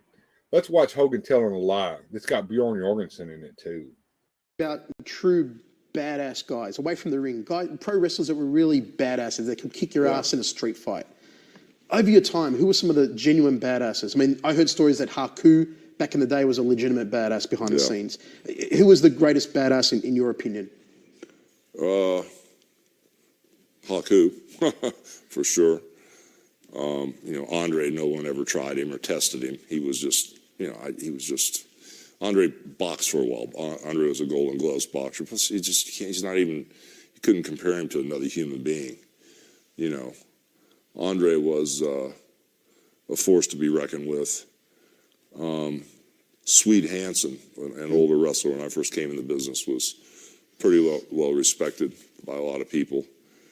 And Brad Riggins, as far as taking care of himself, was really good at taking care of himself. And a really tough kid that we ran into. Mm-hmm. Well, brother, back in my day, I once wrestled a guy with a pet tiger. I think his name was Bjorn something. That guy was lethal. I suplexed him and ripped my back. Then Bjorn hit me with a chair shot, knocking me out on my feet. And then his pet tiger mauled me, and I had to be resuscitated on the Spanish announcer's table. Brother. Mm-hmm. In 1998, brother, I was at an all-day audience signing, some kind of convention for losers or whatever it was. Well, I about to go home when this guy, the very last guy, tries to get me to sign his Lone Ranger comic book. Think his name was Weird Late Night Bill or something. Odd name. I said, look, brother, I know I wrote it in my sleep under a pen name, but nobody's supposed to know. It could get me into some kind of legal trouble.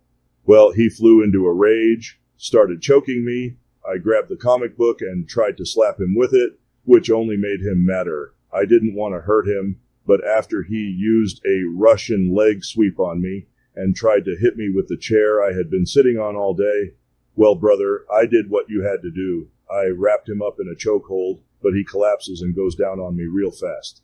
Before I know it, he springs up and gives me a cheap shot in the family jewels. I knew then, brother, that these fan cons and signings are dangerous places and thought, yeah, it's time to go home. I don't need this crap.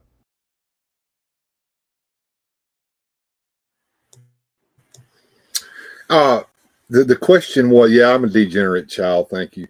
The question was, do we need kitty bungholes? Well, the thing about the kitty bunghole is, if you know the story, this is all inside jokes. I understand that. I'll let you in on the secret. Bjorn is big into Legos, and there is a Lego set called the Majestic Tiger that utilizes a pink flower Lego piece in said spot. And that's been a meme for quite some time for Bjorn Jorgensen, and that's why he is known as the Majestic Tiger. So surely if he's got a pet tiger, his pet tiger is going to have said piece of anatomy.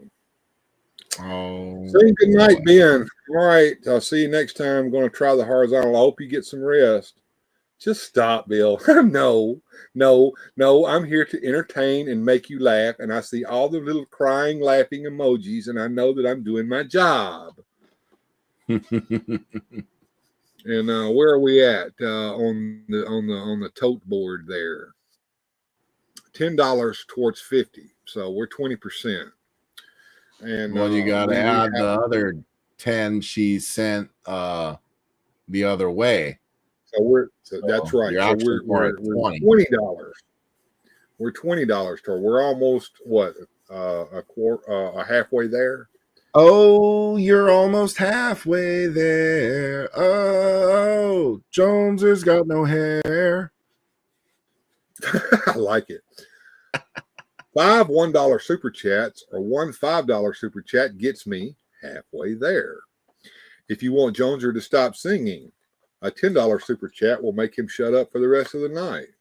I wouldn't bet on it.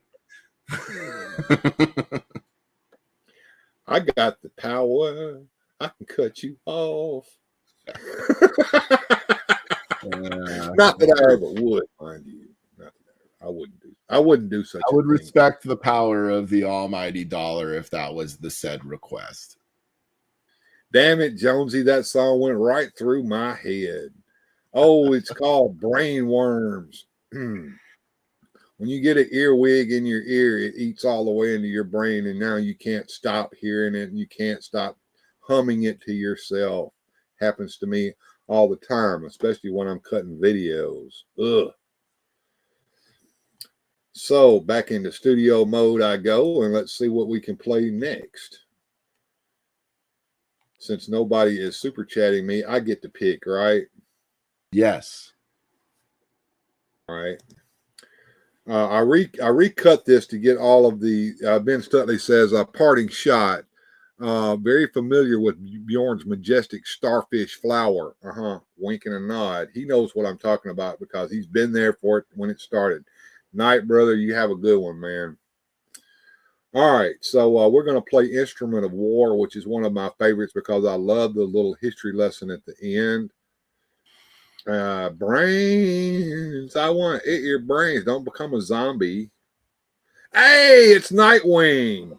Oh, you missed it, Nightwing. I shouted you out earlier about that good old super thanks that you gave me, and I appreciate that, my friend.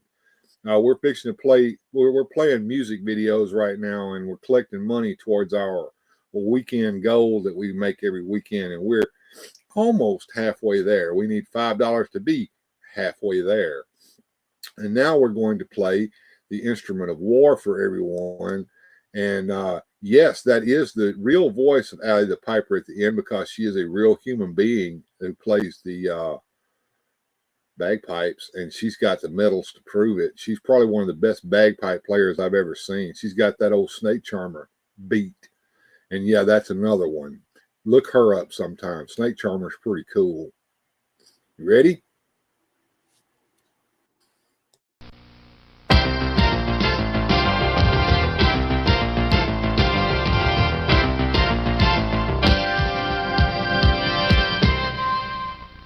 Instrument of War. Skeletor and his evil warriors have finally banded together for a final assault on Castle Grayskull. Come, warriors, we will assault Castle Grayskull, and I shall be the king of all of Eternia. Yeah! I'm ready, Master. Let's go.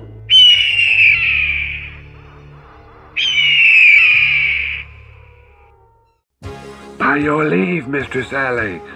Skeletor and his evil band of warriors have been spotted approaching Castle Grayskull just a few marches away.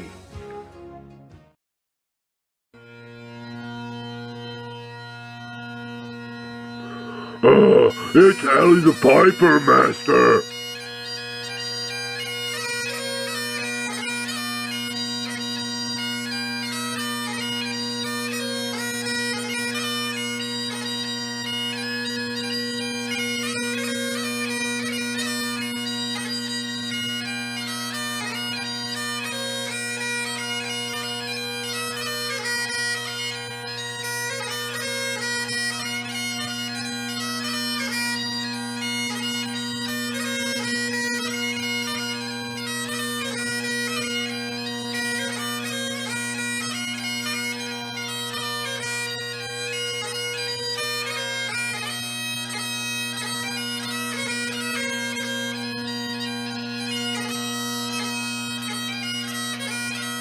You know what?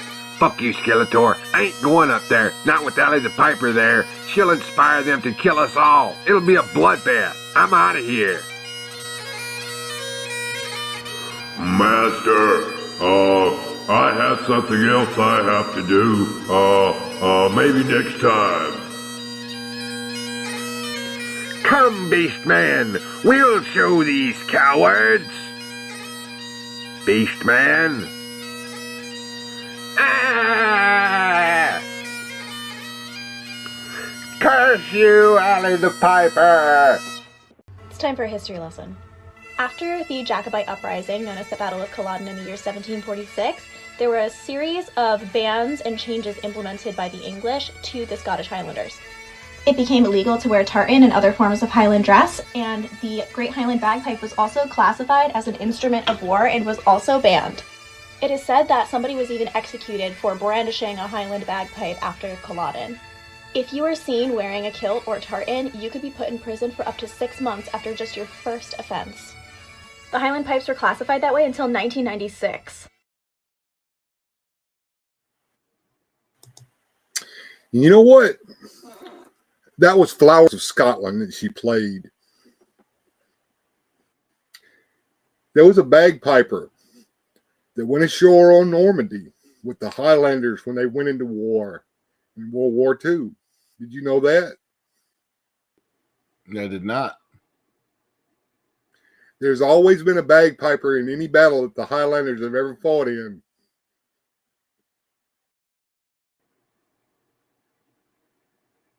I was unaware, you know. It was classified as a instrument of war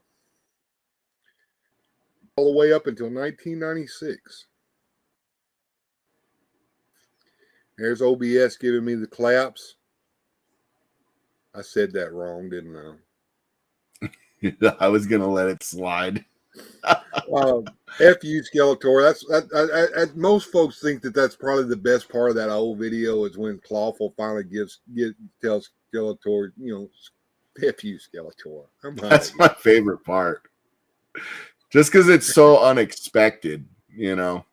This comes out of the blue. Only Clawful would talk back to him like that, I think. You know, that kind of jives because they did kind of have him be a little bit of a smart aleck. In fact, there's a famous deleted scene that it never got animated, but it was storyboarded. And the guy had a deal where Skeletor was doing his monologue and Clawful sitting there. He looked at his pincher and he was like mocking him. And somebody, an idiot, I think, said, well, we should put that in there, and they cut it. It was on the cutting floor, and I can't remember the guy. I think it was Tom Zito, is it? That was going to animate that. And then they told him, what are you trying to be, a smart aleck? And it's like, you know, God forbid we do some entertainment in the entertaining kid show, but you know, it always sucks when people are doing creative things and somebody comes in and kind of kills the joy, or like, you know, like, well, you don't think that would have added to the entertainment value of that show? I would have laughed my butt off at that, and Right. I'm sure all the kids would have. That would have been funny. OBS says, I'm a Scot. I got auburn highlights with brunette and some gray, of course. I've seen a picture of her. She was masked in the picture with a domino mask on, but I could see the very ravishing beauty that was behind that mask. She's pretty. I'll just go on and admit it. I know Mrs. Weird Fantastic may be lurking back here in the background listening. You have no fear, but I can hear Amazing Grace without thinking of bagpipes. Yes, if you've ever heard someone play a funeral and they play Amazing Grace on the bagpipes, it'll put a tear in my eye. Hell, bagpipes put tears in my eyes. Hell, you watch me when I talk about bagpipes, I'll get the feels. But you know what? I don't care. I get the feels. I just don't care. You know, thanks, Bill. No, I'm not.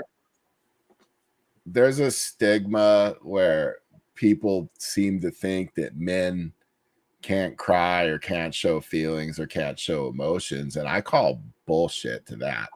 You know, that You know, I mean, I was raised in the era where, you know, stiff upper lip, boy, don't you cry. You let your sister do the crying. You got to be tough. And, well, then you just end up raising these emotionally stunted little boys that never turn into men. And I do think there is a right time and a wrong time to cry, you know, and to show emotion. And there is nothing wrong with that ever. No, there's not. But you know what? Not that I'm emotional or anything, but I'm out of coffee, and I've drank so much coffee that I've got to let some of that out of the system. And well, I think we're getting pretty close to end the show time anyway here, aren't we? 10, 11, 12. We are. But I want to stick around for at least until 12. I'm going to play a commercial break, and we'll come back, and we'll see what goes on. How about that? Is that good? Works for me. We'll be back after these messages.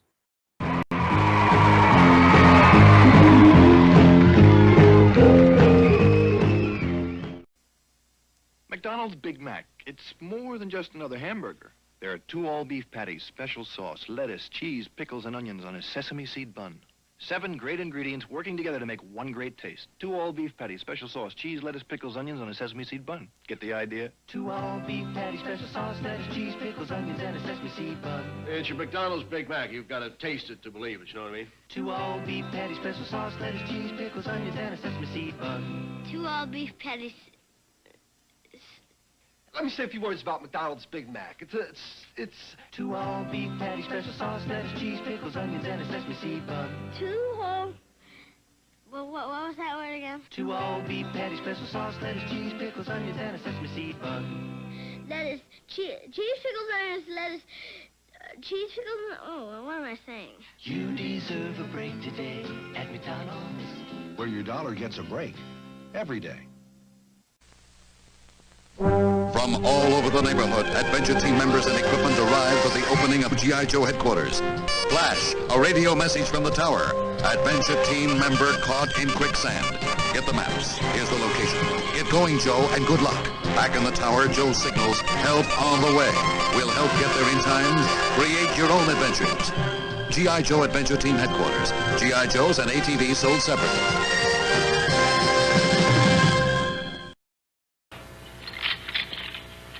Are you still chained to? Gotcha! The rechargeable Norelco rotary razor lets you walk away, free from nicks and cuts. Its 36 surgical steel rotary razor blades are safely protected inside 3 floating heads to give you a comfortable shave that's razor close, razor smooth, for up to 3 weeks on a single charge. The rechargeable Norelco rotary razor. It lets you walk away from gotcha! Day after day, Toothopolis stands behind its beautiful wall of teeth, ever vulnerable to the cavity creeps. We climb tooth, make holes. The cavity creeps. I'll call the Crest team. The siren. The cavity creeps must be near our beloved wall of teeth. Yes, at the upper back molar. Hurry into the Crestmobile. This good spot for big hole. We must fight the cavity creeps with our fluoride. Take this, cavity creeps. Crest! No! Drat that crest. Yay! Toothopolis is saved! The cavity creeps are a constant threat to every Toothopolis. So you must fight with us. Have regular checkups. Watch treats. And brush after every meal with C-R-E-S-T.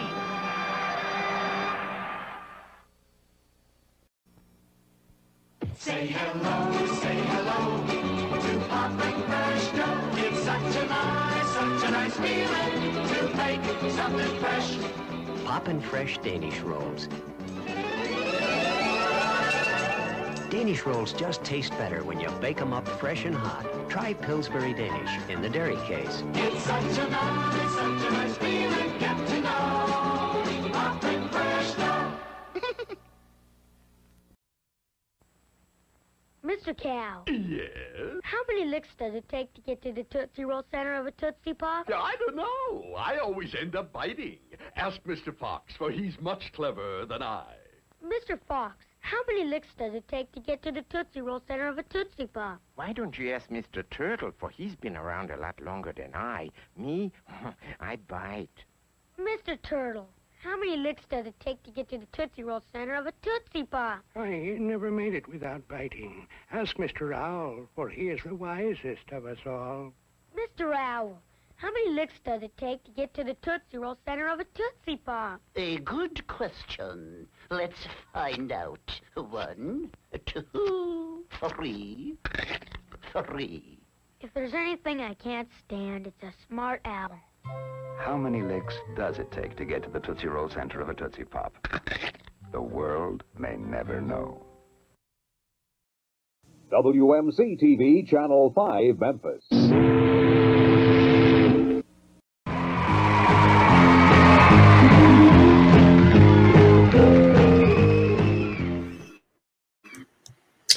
And we are back from commercial break.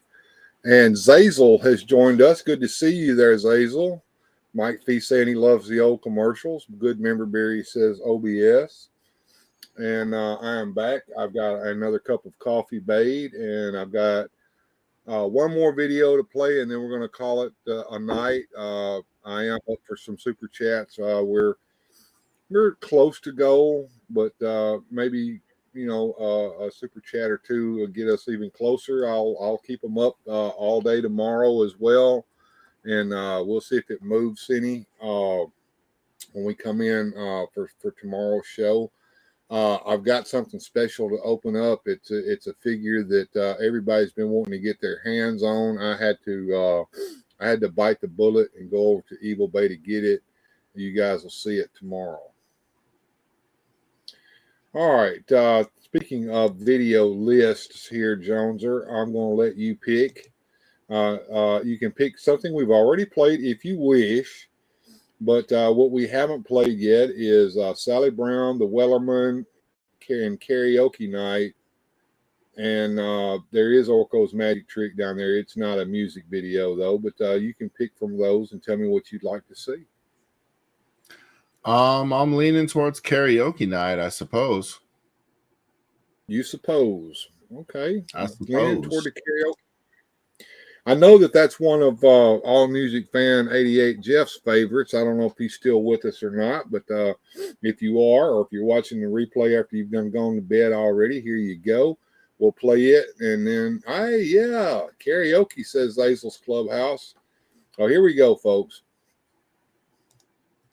Let me get down here to it, and 1, 2, 3, here we go. Karaoke Night.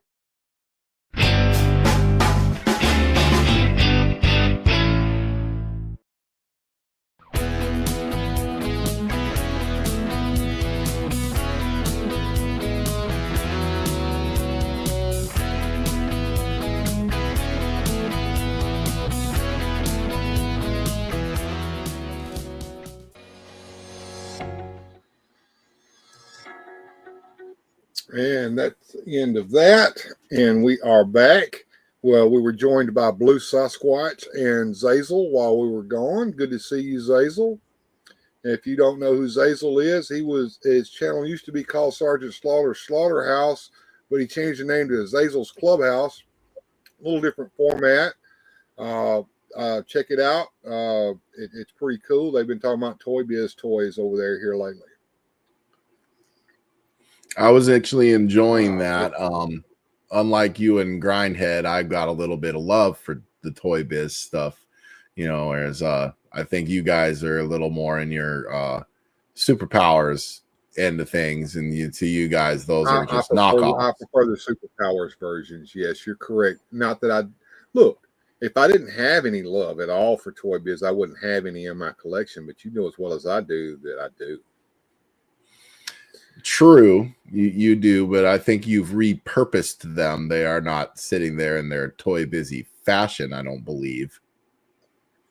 Some of them are. I've got a whole case of Toy Biz toys.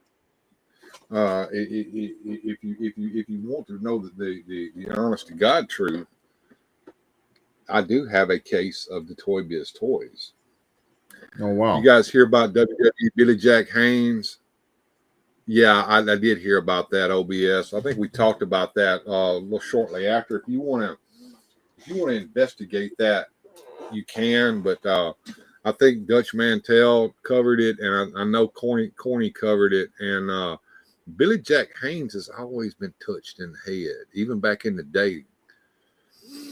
Yes, the Toy Biz Marvel figures were much, much better, in my opinion, than the DC heroes by a long shot.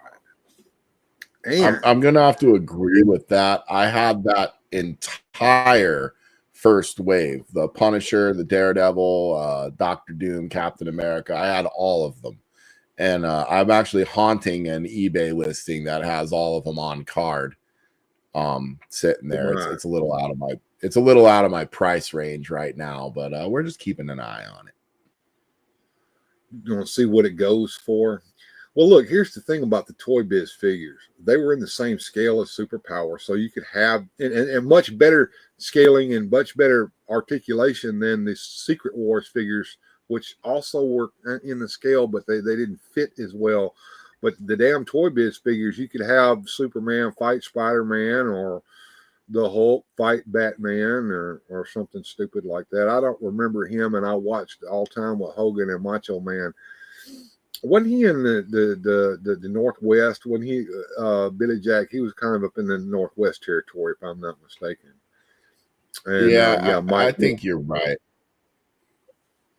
Yeah, you know, and you were saying they scaled okay. And some of them did, and some of them didn't. Like I used to like to have Hulk fight Wolverine, and Wolverine over there on that X-Men Toy Biz. He was bigger than Hulk. He was taller than Hulk. That didn't fit. And then if you, like you said, you put like old Spider-Man over there with Superman. Spider-Man was taller than Superman, and that doesn't really fit, you know. So that they worked in a pinch if you're a kid, but if you were particular like me, where you're like, you know, Punisher shouldn't be head taller than Hulk. That doesn't make sense. Mm-hmm. And your son takes after you as well, if I'm not mistaken. He gets caught up in that kind of stuff too, doesn't he? He does. One thing I did with that Hulk, though, he did scale pretty well with G.I. Joe or Star Wars figures. And I didn't have many G.I. Joes or Star Wars figures. I wasn't as into them, but I did have a few. And so a lot of the G.I. Joe figures became... well, because Hulk fought the army in the comic book, so it just kind of fit, you know. I've done this before. I don't know if you were around when I brought this up.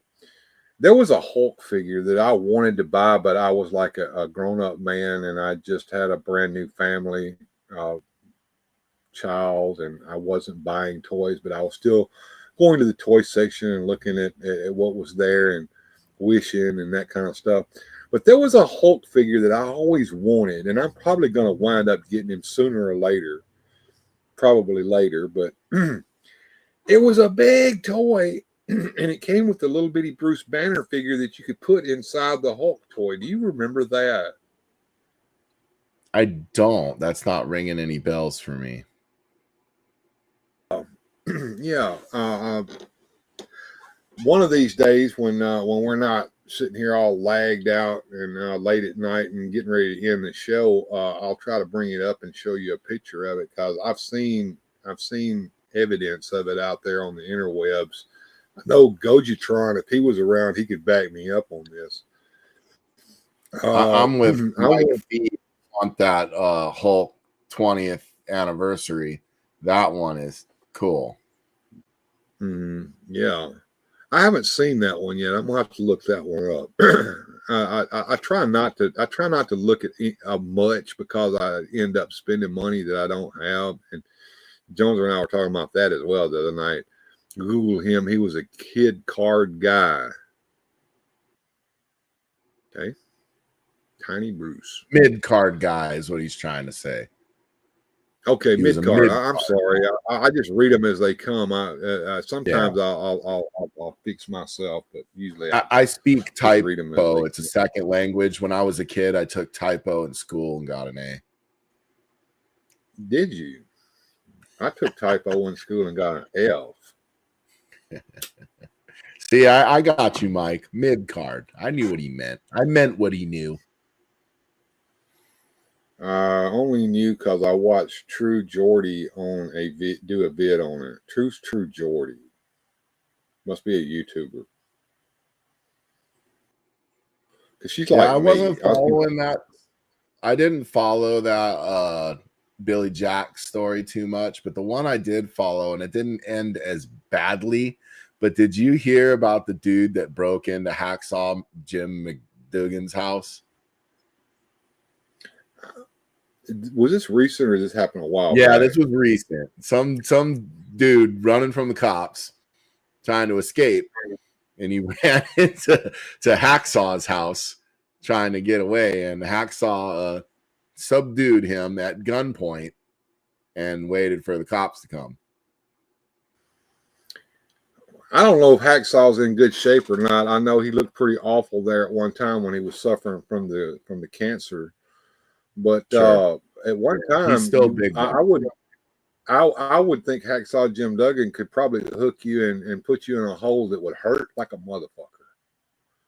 Well, he was known for being a bit of a bar fighter in his day, and he was in the Bill Watts territory back when Bill Watts, if he found out you got in a bar fight and you got beat up, he would fire you.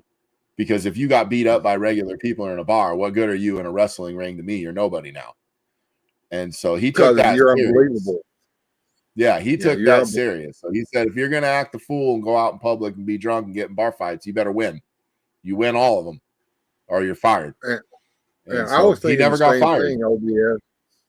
I was thinking the same thing as OBS. Did he hit him with the 2x4? And they go, ah, USA in his living room. His wife calling the cops in her bathrobe. Yeah. No, I guess he got the guy subdued and he had him at gunpoint. And he told him, "Hey, buddy, just stay calm." And they got the cops there. It was without incident. But what a wrong house to go running up in. I mean, what's that guy like? 6'4" all day long, 6'5"? He's a big guy. Big guy. I've never seen him in person, but man, he always looked like he was a big old dude when I would see him coming out.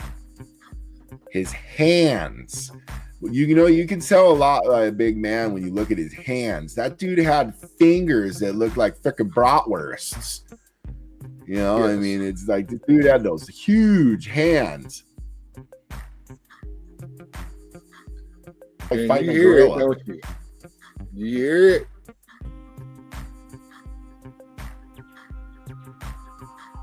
Is that the ducks? The ducks, yeah. Here we go. I'm gonna turn it up. Let me know if you can't hear it. If you can't hear it, I'll turn it up even louder. But it's duck time, man. We're feeding them right now. Yeah. What you got, Joneser? You didn't do anything last week. I want to see if you're going to do anything this week. You know, I've been kind of on a slump. I'm probably more busy listing my stuff on eBay and working our little store and just trying to stay with that. I did a couple shorts. I did a pretty funny little short to an Alanis Morissette song. So I challenge everybody to go to my page at Motu Joneser and check out my short. It's kind of funny. I don't know. I'm gonna try to get something out there. At one point in that, I liked it. Yeah, it was pretty cool. So other than that, not much. Did I make the challenge to you in private? I'm gonna make it in public. The challenge. I know you got to clean that room up. I see a box back there in the back, and I know you got shit scattered everywhere. But we need a room tour. That is a video that can be made quickly and easily. Yeah, and you know what? Maybe that's something I do tomorrow, because what I got behind me is eBay inventory that I got to list or go through or move somewhere else. But then I could easily do a. If it's not yet sold and it is on eBay, it probably needs to be viewed as well, so that your viewers might want to run over to your eBay and check out what the wares that you're offering over there. I need to look and see what comic you have over there. I don't have any comics listed right now. I'm going to see if I can put the link up. Okay. Oh. I don't know if it's going to. I know you guys always check out when I start playing the Ducks, but please don't. Stay till the credits because we continue to talk over the Ducks a lot of times. As he's looking for that link right now, I will say that we do a Saturday night show, most Saturday nights. Thank you. Lex Luger, Terry Funk said he was on the top 10 contenders. He's a bottom contender, Ricky Steamboat. You man, but you came in the back door. Classic Lex Luger, yeah. And there's that eBay link that Joneser put up. The featured chat and right now it's got some mostly vintage He-Man stuff in there right now. There is maybe one or two Masterverse, and the only comics I have in there at the moment are kind of super high end. But yeah, if you want to buy my $300, $400 comic, go right ahead. You know, but I'm more power to you. I hope you sell it, but you're not going to sell it to this guy. I'm after stuff that's not that pricey, like the Supermobile issues of Superman from the Bronze Age. But yeah, I was telling everybody, you stick around because we do talk over the Ducks. We tell you what we're up to. We do this late night show on Saturday nights. Most Saturday nights, if not all Saturday nights. Sometimes I do take a break when things get rough, but there's always a Sunday show unless I have to be out of town on Sunday, which does happen about once a month. We do toys on Sundays. We don't necessarily do toys on late night, but we do toy adventures sometimes at the end of the show with videos. Late night is a fun time. I want it to be that way for everyone. I hope you enjoyed it. If you do, give me a thumbs up. Go in the comments and leave me some comments. Tell me if you like or hate some of the things that I do. If you think I need to take some videos out of rotation, let me know. If you've got some ideas for me, put them in there so that I can give you what you want. Sometimes we do specials during the week. I did one not too long ago where we put together Brainiac's brain or skull ship, and that was a lot of fun. So and we got 901 subscribers. I've got to check my stats, but we did get a subscriber tonight. Thank you, Javier, for subscribing to me. I appreciate that very, very much. And I think that about covers me there, Joneser. We got you covered. Any final thoughts before I hit the credits? No, sir. Be good and be good at it. Yeah, if you can't be good at it. That's the way that one goes. And I'll tell y'all what, until next time, we'll see you right here on Weird Fantastic Toy Adventures, but have a good journey.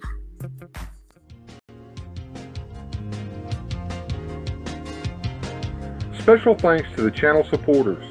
Without your help, these adventures would not be possible. Thanks for watching. If you enjoyed today's adventure, please hit like, subscribe, and share the video.